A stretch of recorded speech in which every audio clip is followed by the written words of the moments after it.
지난주에 제가 캄보디아 단기 선교 이야기 조금 했었습니다. 떠나기 전에 같은 항공사 비행기 추락하고 또 짐 싣고 가는 거 어려움 있었다는 말씀 드렸는데 은혜 가운데 선교는 잘 마쳤고요. 그 해인가 그 이듬 해인가 한 번은 선교가 끝나고 나서 이제 사역이 끝난 거죠. 선교가 다 끝난 건 아닌데 사역이 끝나고 나서 그 푸놈펜 시내에 있는 왕궁인지 사원인지 이렇게 이제 돌아볼 기회를 가졌어요. 우리 같이 갔던 사람들과 다 같이 땅 밟기를 하면서 기도하는 시간을 가지게 된 것인데 그 왕궁인가에서 이렇게 지나가다가 이제 한 무리의 원숭이 떼를 만났습니다. 여러분 원숭이 귀엽다고 생각하시는지 모르겠는데 원숭이 엄청 사나운 거 아시죠? 연약한 동물이나 또 연약해 보이는 아이들 해하는 경우들이 종종 뉴스로도 보도가 되는데 그날 이제 그 사원을 돌 때도 역시 마찬가지였어요. 그 원숭이들 중에 큰 원숭이 한 마리가 우리 일행이 이렇게 가고 있는데 저는 맨 뒤에서 이제 뒤처지는 분들 챙기고 있었는데 어린 여자아이가 조금 늦게 가고 있었습니다. 그때 큰 원숭이 한 마리가 이렇게 노려보면서 이제 조금씩 가까이 다가오더라고요. 안 되겠다, 뭔가 좀 위험하다 싶어가지고 이제 아이 곁에 조금 바짝 달라붙으면서 제가 거꾸로 이제 원숭이를 노려보니까 뭐 제 덩치에 기선이 제압됐는지 슬금슬금 물러나기는 하더라고요. 속으로는 굉장히 다행이라고 생각을 했죠. 예, 이 선교 지난주에 이어 오늘도 말씀드리는 이 상황 속에 참 여러 가지 일들이 벌어집니다. 어렵기도 하고 또 위험하기도 합니다. 하나의 사건이 끝났다고 해서 그 다음엔 이제 평탄하거나 쉬워지는 것만은 아니라 하는 생각이 듭니다. 그렇다고 해서 우리가 소망을 포기할 수 없다라고 하는 것이 분명하게 들었던 메시지였고요.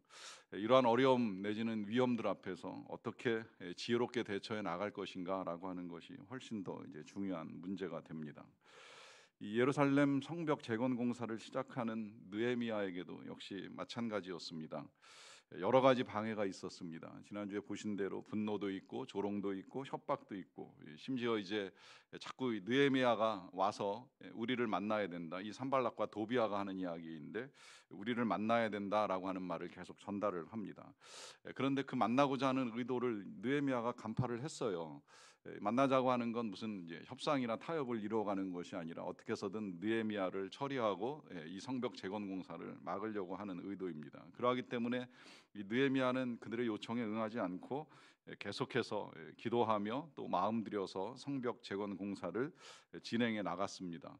이 두 가지가 병행된다라고 하는 것이 중요합니다. 기도만 하는 것도 아니고 행동만 하는 것도 아닙니다. 기도하며 행동합니다. 이 기도는 행동을 배제하지 않습니다. 기도와 행동은 선택의 문제가 아닙니다. 우리가 기도도 해야 되지만 할 일들도 함께 해나가야 한다는 것입니다. 2차 대전 당시에 영국 수상 처칠이 국민들 앞에서 대표로 기도를 하는 적도 있었습니다. 그렇게 기도를 드린 다음에 이 처칠이 국민 앞에 바로 선포를 합니다. 이제는 눈물과 땀을 흘리며 싸워야 할 때입니다. 기도도 해야 되지만 그 기도에 합당하게 하나님의 역사가 이루어질 수 있도록 싸우는 행동을 주저하지 않는다라고 하는 것을 보여줍니다. 이 기도는 우리가 할 일을 하지 않게 만드는 것이 아니라 오히려 우리가 하는 일을 더 잘할 수 있도록 하나님의 도우심을 구하는 것이라고 할 수가 있습니다. 그래서 이제 이 느헤미야도 제일 먼저는 기도를 드리고 기도 이후에는 이제 즉각적으로 마음을 들여서 일을 하는데 오늘은 구체적으로 그가 어떻게 일을 해나가는가라고 하는 것을 우리에게 보여주는데요. 먼저는 15절에 보시면 우리의 대적이 우리가 그들의 의도를 눈치챘다 함을 들으니라 하나님이 그들을 깨하셨으므로 우리가 다 성에 돌아와서 각각 일하였다라고 하는 말씀을 하시잖아요. 우리의 대적 아까 말씀드린 이 산발락과 도비아가 그들이 이 느헤미야가 이제 그들의 의도를 눈치챘다라고 하는 것을 알게 된 것이지요. 그러니까 지금 이 산발락과 도비아가 성벽 재건 공사를 못하게 하는 그 의도가 이제 노출된 거를 안 거예요. 그 의도에 휘말리지 않고 마음 들여 일을 하는 것을 이제 밝히고 있는데 이런 모든 일들에 대해서 하나님께서 그들의 꾀를 패하셨다라고 하는 말씀을 하고 있잖아요. 이 말씀 속에 우리 하나님께서 원수들의 계획을 무너뜨리신다라고 하는 믿음을 선포하고 있는 것입니다. 그러니까 지금 이 성벽 재건 공사에 방해가 되고 있는 일을 지켜주시고 막아주시는 분이 하나님이시라는 것을 믿음으로 선포하고 있는 거예요. 이 믿음은 우리 하나님의 일하심에 대한 믿음이라고 할 수 있습니다. 그리고 이 믿음이 우리에게 있어서 정말 중요합니다. 중요하다고 말씀드리는 이유가 있어요. 그것은 이것을 지속시켜 갈 수 있느냐 없느냐의 문제가 결국은 믿음에 따라 결정이 나기 때문이거든요. 우리가 새벽에 이 갈렙을 다시 이제 볼 기회가 있었는데, 이 갈렙 아시겠지만 나이가 들어서도 가나안 땅까지 들어가서 이제 자신이 차지할 땅을 여호수아에게 요청하는 것으로 우리에게 잘 알려져 있습니다. 그 요청을 할 때 갈렙의 나이가 85세였어요. 85세 된 이 갈렙이 여호수아에게 우리 유다 지파가 차지할 땅을 달라고 요청할 때에 그 요청의 근거는 자신의 욕심이 아니에요. 나이도 아니에요. 그리고 그 표현한 대로 내가 45년 전에 모세에게 이 땅을 약속받을 때나 지금이나 강건하다라고 말하는 그 자신의 건강을 믿고 그 땅을 달라고 요청하는 것도 아닙니다. 그가 말하는 내용을 이렇게 쭉 읽어가다 보면 마지막에 아주 결정적인 표현을 사용을 하는데, 그 결정적인 표현이 다른 것이 아니라 하나님의 말씀을 믿는 믿음이에요. 그날에 하나님께서 말씀하신 그 땅을 내게 주십시오라고 말을 하고, 바로 뒤이어 또 이런 말씀도 해요. 그 하나님께서 말씀하신 대로 내가 그 땅을 차지하겠습니다. 하나님의 약속을 믿는 믿음이에요. 45년 전에 했던 약속, 그 옛날 가나안 땅을 밟기도 전에 저 요단 동편에서 모세에게 하신 말씀, 그 모세는 세상을 떠났지만 모세를 통해서 들려주셨던 그 말씀이 하나님의 말씀이라고 하는 분명한 믿음을 가지고 그 약속하신 땅을 차지할 것이다라고 하는 믿음을 선포하고 있는 것입니다. 그래서 믿음이 중요하다고 말씀을 드리는 거예요. 상황은 변합니다. 몸도 변합니다. 나이가 들어갑니다. 여러 가지 여건들이 달라질 수 있습니다. 하지만 믿음은 변해서는 아니 된다라고 하는 것입니다. 그 믿음을 가지고 땅을 달라고 요청을 하는 거예요. 여러분, 근데 이 믿음을 가지고 살다 보면 이제 우리의 믿음대로 역사가 나타나지 않을 때가 있어요. 어떤 경우에는 지금 이 갈렙처럼 시간이 오래 걸리는 경우도 있고요. 또 어떤 경우에는 이 계획대로 일이 풀리지 않는 경우도 있을 것이고요. 또 어떤 경우에는 전략이 바뀌어야 되는 경우도 있어요. 어떻게 보면 느헤미야도 지금 이 예루살렘에 와가지고 이런 사람들 만날 거라고 생각을 못했을 수도 있어요. 그냥 사람들만 빨리 모아서 어떻게든 성벽 재건 공사만 하면 되겠지라고 생각을 하고 왔을 수도 있습니다. 그런데 막상 와서 보니까 모든 사람들이 다 동의하고 협력하는 것이 아니라 그 중에는 반대하고 막아서는 사람도 있는 거예요. 그러면 전략이 바뀔 수밖에 없는 거예요.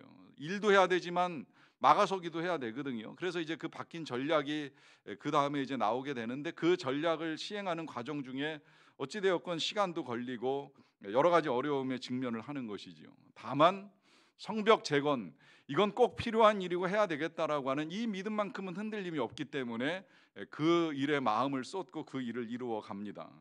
그러면서 이제 이 바뀐 그의 전략이 16절에 나오는데요. 그때로부터 내 수하 사람들의 절반은 일하고 절반은 갑옷을 입고 창과 방패와 활을 가졌고 민장은 유다 온 족속의 뒤에 있었다라고 합니다. 자, 여기서 이제 이 느헤미야가 취하고 있는 전략은 이제 역할을 분담하는 거예요. 그래서 보시는 대로 어떤 사람들은 이제 성벽 재건에 일하는 데 투입이 되고, 어떤 사람들은 또 방패와 창과 활을 갖고 갑옷을 입고 전투에 투입이 되어서 이제 경계하는 역할을 감당을 하고, 거기에다가 민장은 이제 온 족속의 뒤에서 지휘하거나 혹은 지키거나 이제 보호하는 일을 책임지는 역할을 하겠지요. 자, 이렇게 지금 이 느헤미야는 각 사람에 따라 이제 맞는 역할을 가지고 이 성벽 재건 공사를 해나갑니다. 언제든 그렇습니다. 무엇이든 하나님의 일들을 이루어가는 데 있어서는 각자에게 주어진 역할이 있고, 그 주어진 역할에 따라 그 역할을 감당해나가야 하는 사명이 있습니다. 이제 이것이 중요한 거예요. 여러분들 잘 생각을 해보세요. 지금 회복이 필요한데, 뭐 개인의 회복이든 공동체 회복이든 우리 안에 회복이 필요한데, 내가 이 회복에 있어서 맡아야 될 역할은 무엇인가? 나에게 있어서 사명은 무엇인가? 제가 분명히 자주 말씀을 드립니다. 사명이 없는 사람은 없습니다. 우리는 다 생명과 함께 사명을 받은 사람들입니다. 우리가 예수 그리스도로부터 영원한 생명을 받았다면 그 영원한 생명과 함께 누구에게나 다 사명이 주어져 있습니다. 그 사명은 물론 사람에 따라 다를 수도 있고 세월이 흘러감에 따라 바뀔 수도 있어요. 분명한 건 누군가에게든지 한 가지 이상의 사명은 주어져 있다라고 하는 거예요. 그 사명이 몸으로 감당하는 사명이든 아니면 기도하는 사명이든 지금 이렇게 뒤에서 지켜주는 사명이든 반드시 우리 각자에게는 사명이 있다라고 하는 것이 틀림이 없는 것이고요. 그 사명을 가진 가운데서도 잊지 말아야 될 것이 17절에 나오는데요. 성을 건축하는 자와 짐을 나르는 다 각각 한 사람 한 손으로 일을 하며 한 손에는 병기를 잡았는데 건축하는 자는 각각 허리에 칼을 차고 건축하며 나팔 부는 자는 내 곁에 섰었느니라 합니다. 보시면 일하는 사람들이 일만 하는 게 아니라는 것이 드러나지요. 짐을 나르기는 하는데 한 손으로는 일을 하고 한 손에는 병기, 다시 말하면 칼을 잡았다는 거예요. 아니면 칼을 찼든지. 그리고 나팔 부는 사람이 느헤미야 옆에 있었다라고 하는 것은 언제 어떤 일이 일어날지 모르는 데 따르는 이 전투 태세 내지는 이제 경계 태세를 갖추고 있었다라고 하는 것을 우리에게 보여줍니다. 자, 여기서 지금 어떤 회복을 이루어 가든지 어떤 일을 우리가 감당하며 나아가든지 기도하고 행해 나갈 때에 필요한 것 가운데 한 가지가 이 경계태세를 늦추지 않는 것을 우리에게 보여줍니다. 열심히 하다 보면 그 열심에 빠져가지고 정작 지켜야 될 걸 지키지 못하는 일들이 일어날 수 있다라고 하는 거예요. 그야말로 이 당시에 이스라엘 백성들이 성 쌓기에만 몰두하고 경계를 늦추다가 갑자기 어디서 들이닥칠지 모르는 이 적의 공격에 그냥 그대로 노출이 되면 아무것도 다 소용이 없는 거잖아요. 그러니까 일도 해야 되지만 지키는 일도 소홀히 할 수는 없는 거거든요. 근데 이런 일이 꼭 이 당시에 성 쌓는 데에서만 나타날 일이 아니라 오늘 이 시대에 우리가 어떠한 일을 해나가는 데 있어서도 함께 해야 될 일이라고 하는 것이 분명합니다. 여러분, 회사에서 일하실 때나 혹은 가정에서 섬기실 때나 더욱 교회 와서 봉사하고 예배드리고 하는 이 귀한 일들을 해나가실 때에 잊지 말아야 될 건 내가 내 마음을 정말 잘 지키고 있는가 경계태세를 한번 좀 점검을 해보십시오. 때로는 열심히 일을 하고 열심히 봉사하고 열심히 해나가고는 있는데 마음을 지키지 못하는 경우들을 종종 볼 때가 있어요. 저도 사역에 몰두하다 보면 제 마음이 어떤 상태에 놓여 있는지를 모르고 지나갈 때가 있었던 걸 알고 있어요. 더군다나 열심히 하다 보면 특히 교회를 열심히 할 땐 더더욱 그렇습니다. 그 열심히 한다는 이유 하나만으로 우리가 죄를 짓거나 악을 행하거나 하는 것이 쉽게 용서되는 것처럼 착각을 하며 살아갈 때도 있는 거예요. 내가 이렇게 열심히 했으니 이런 말쯤은 이런 행동쯤은 이런 죄악쯤은 하나님도 눈 감아 주실 거야 라고 하는 잘못된 생각을 가지고 살아갈 가능성도 적지 않다라고 하는 것입니다. 또 어떤 경우에는 지금 내가 너무 바쁘기 때문에 이런저런 일들로 말미암아 너무 바쁘기 때문에 그런 일을 할 수 없다라고 하는 생각을 할 때가 있습니다. 가끔 그런 이야기 듣잖아요. 너무 바빠서 뭐 성경 볼 시간이 없어요. 너무 바빠서 기도할 시간이 없어요. 여러분, 그 표현 자체가 잘못된 거예요. 바쁠수록 성경을 보셔야 되고 바쁠수록 기도를 해야 되는 거예요. 오히려 바쁘기 때문에 더 시간을 내서 말씀을 가까이 하고 하나님을 찾는 시간을 갖지 아니하면 하루 종일 그 바쁘다는 것 때문에 내 영혼이 얼마나 피폐해지고 정말 재건이 필요한 영적 황폐함에 처해 있는지를 모르고 살아갈 수 있는 가능성이 크다는 것입니다. 그러기에 그만큼 우리가 분주하게 돌아가는 일상 속에서 더더욱 내 영혼의 상태는 건강한지, 내 영혼은 사탄의 공격으로부터 잘 지켜지고 있는지, 내 마음에 들어올 수 있는 그 시험으로부터 얼마나 온전하게 방비가 되어 있는지를 돌아볼 필요가 있다는 것입니다. 그러하기 때문에 이 이스라엘 백성들은 바빠도 경계를 소홀히 하지 않는 모습을 우리에게 보여주는데요. 21절부터 보시게 되면 우리가 이같이 공사를 하는데 무리의 절반은 동뜰 때부터 별이 나기까지 창을 잡았으며 그때 내가 또 백성에게 말하기를 사람마다 종자와 함께 예루살렘 안에서 잠을 잘지니 밤에는 우리를 위하여 파수하겠고 낮에는 일하리라 합니다.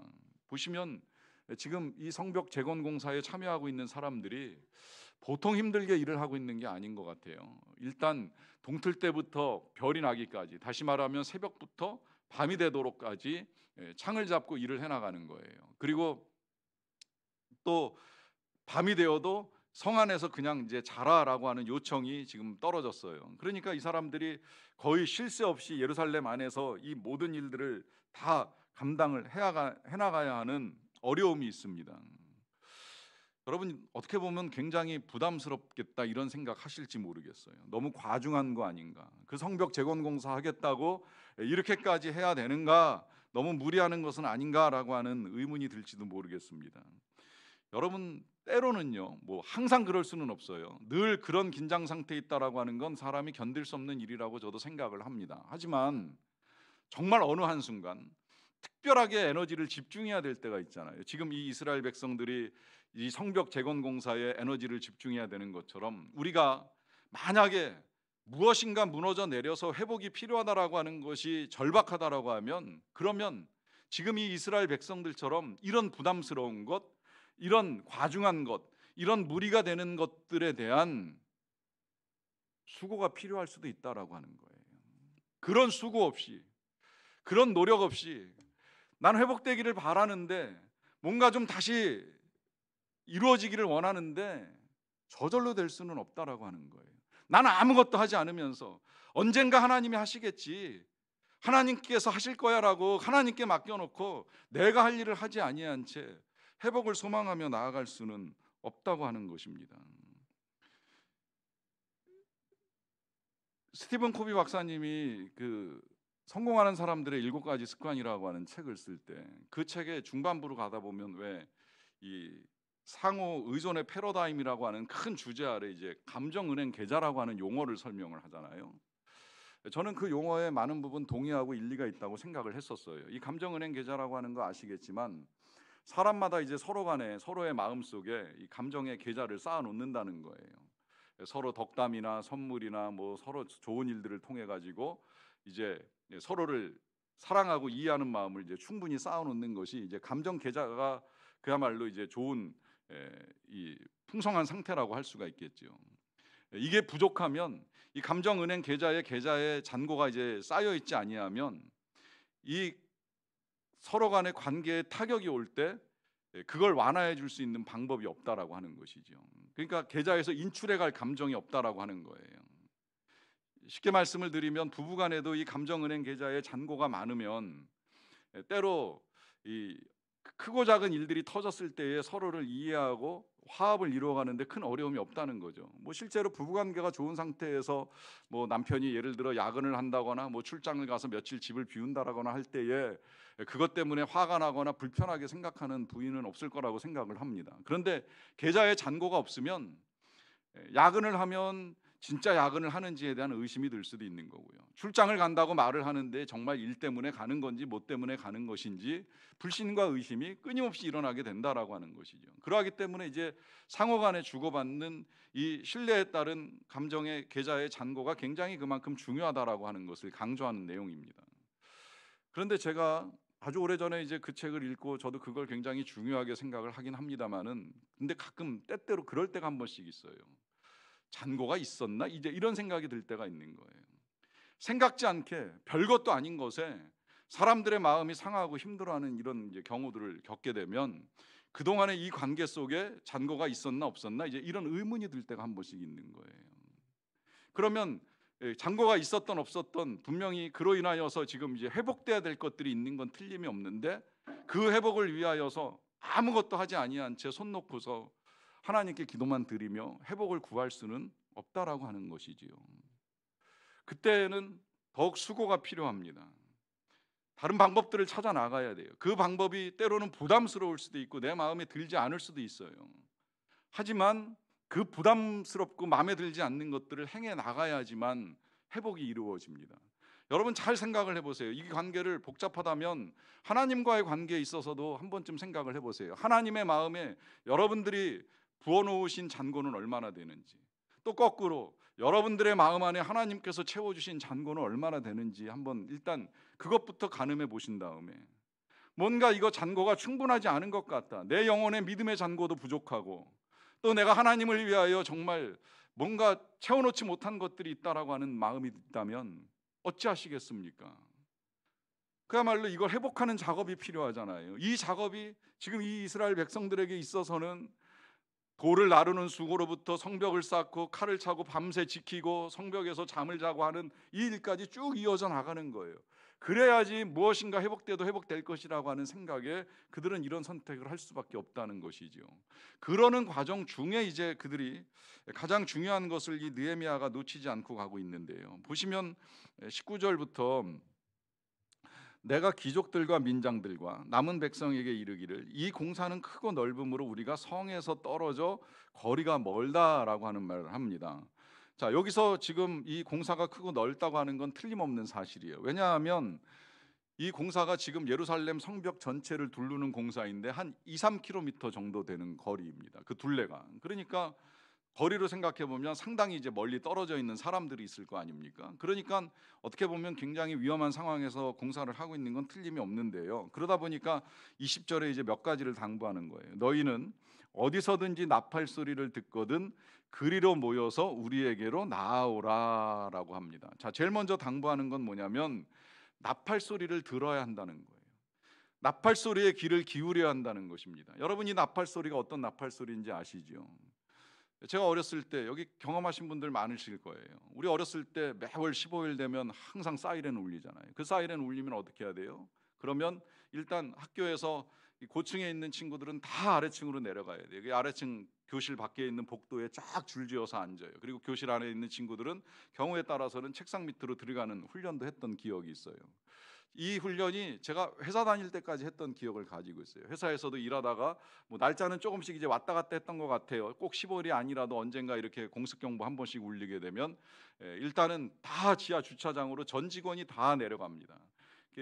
안전관리실장이 이렇게 돌면서 꼭대기부터 이제 다니면서 남아 있는 사람, 책상 뒤에 숨어 있는 사람들 다 찾아내 가지고 여기서 뭐 하는 거냐고 해서 이렇게 몰아내는 것도 본 적이 있었는데, 그만큼 이제 사이렌만 울리면 다 대피를 해야 되는 거예요. 건물 안에 있는 사람들뿐만 아니라 그때는 거리에서 걸어다니는 사람은 다 지하차도 보도로 밑으로 내려가서 숨기도 하고, 또 다니던 차들조차도 일단 운행을 멈추고 운전자들이 빌딩 안으로 이렇게 숨어 들어가는 것도 보신 분들 많으실 거 아닙니까?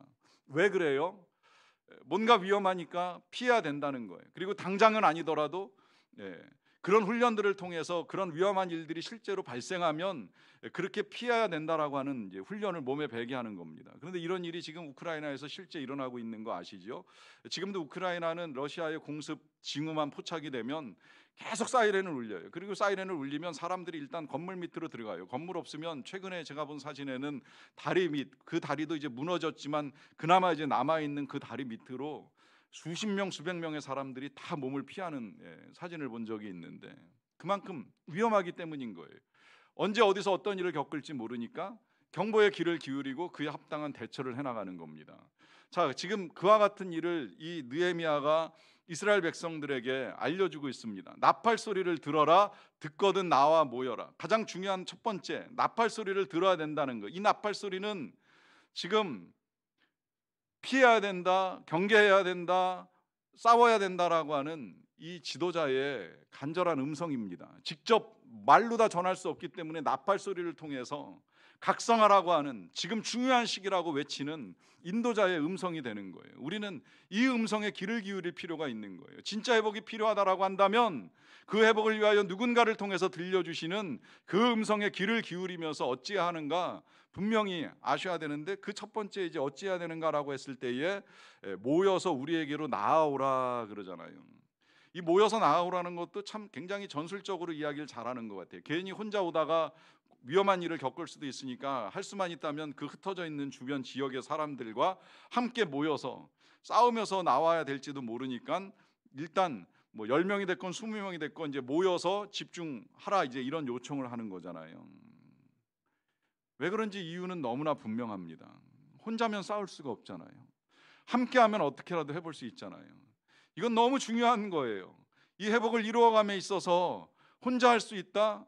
굉장히 위험한 발상입니다. 혼자 할 수는 있어요. 불가능하다고 저도 생각하지는 않아요. 그런데 굉장한 노력이 필요하든지 시간이 많이 걸려요.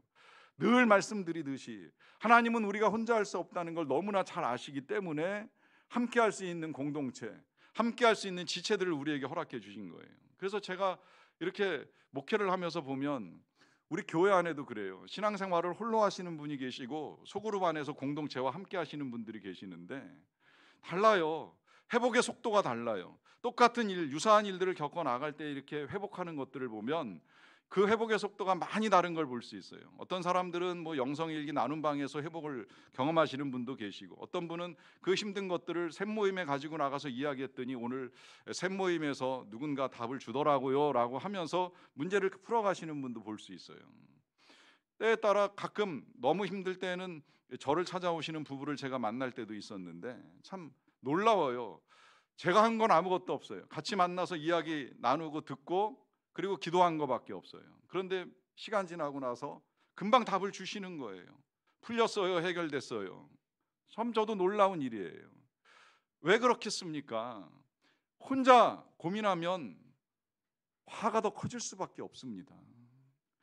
혼자 풀어가려고 하면 문제가 풀리는 게 아니라 분노가 증폭되는 경우들이 훨씬 더 많아요.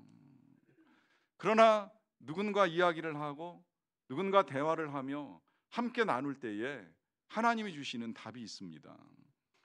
그러나 이렇게 지금 누군가와 함께 그 문제를 풀어간다고 해서 그 모든 것들이 그냥 또 다 답이 되는 게 아니에요. 마지막에 이 느헤미야가 아주 결정적인 표현을 사용하잖아요. 그 20절 마지막에 보시면 우리 하나님이 우리를 위하여 싸우시리라 라고 합니다.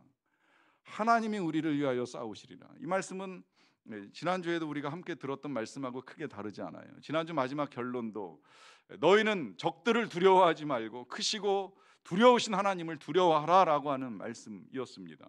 오늘도 또다시 분명히 우리에게 말씀을 해주십니다. 우리 하나님이 우리를 위하여 싸우시리라.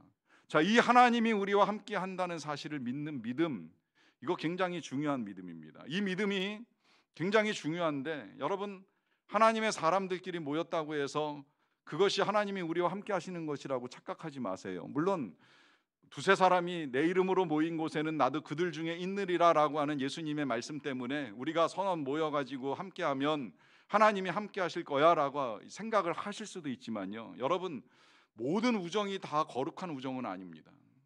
저는 성경을 읽어나가면서 참 많은 우정을 보는데 그 우정 중에 제일 사이가 좋은 사람은 그야말로 이 산발락과 도비아가 아닌가 하는 생각이 드는 거예요.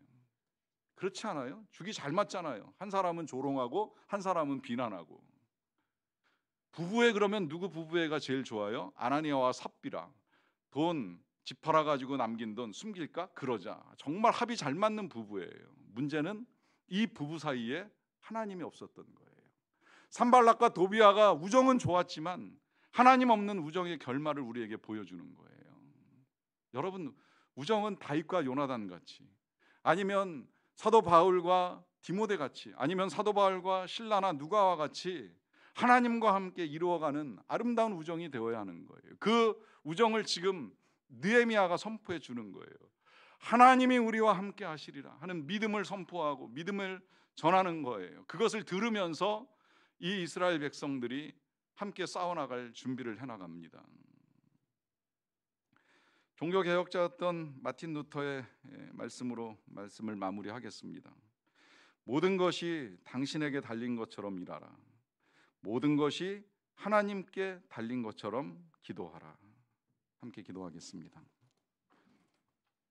사랑하는 성도 여러분, 이 시간에 하나님께서 우리에게 필요한 회복을 이루어갈 때 어찌해야 하는가라고 하는 것을 여러 가지로 말씀을 해주셨습니다. 여러분, 무엇을 해야 되는지 오늘 들으신 대로 내가 하나님과 함께 이러한 회복을 이루어가기 원합니다라고 하는 각자의 고백을 하나님께 올려드리는 시간을 잠시 갖도록 하겠습니다. 같이 기도하겠습니다.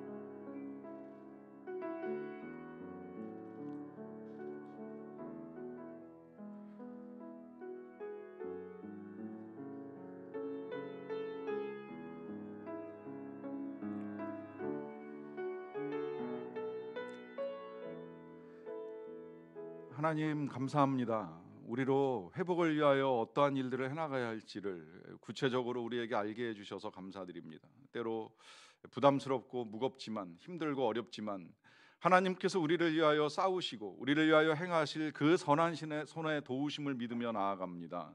함께 하심을 믿사옵고 예수님의 이름으로 기도하옵나이다. 아멘.